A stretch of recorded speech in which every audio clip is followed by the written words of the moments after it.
Example that I use on how violence can be portrayed or protrude, whether you use it in a negative light or you use it in a lighter light.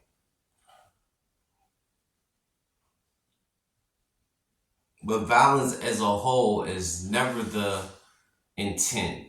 We don't wish to have any kind of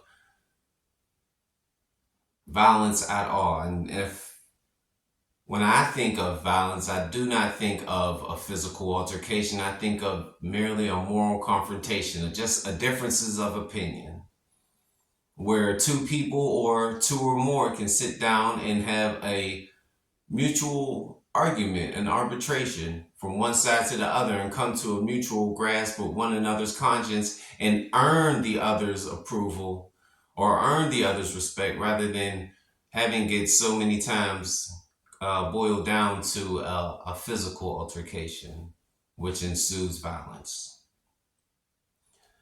I do not believe that violence targets the younger kids. I believe that, much like a tree, if you want to wither the branches, you should cut the tree at its source.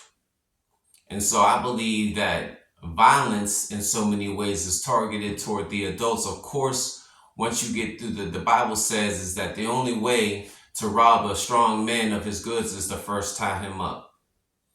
So I believe that the families deal with so much violence to a point that it has encompassed the group of them.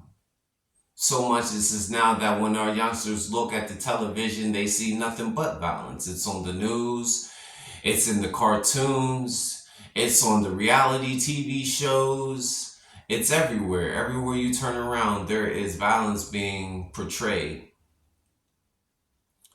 And I believe that this is a just reason why we, as ministers and deacons and stewardess and shepherds and bishops and doctors who have their doctorates, have a moral obligation to go forward with preaching the good news, not just on Sunday, not just for the sake of religion, but to bring the moral conscience of the nation square before the good, decent majority of people.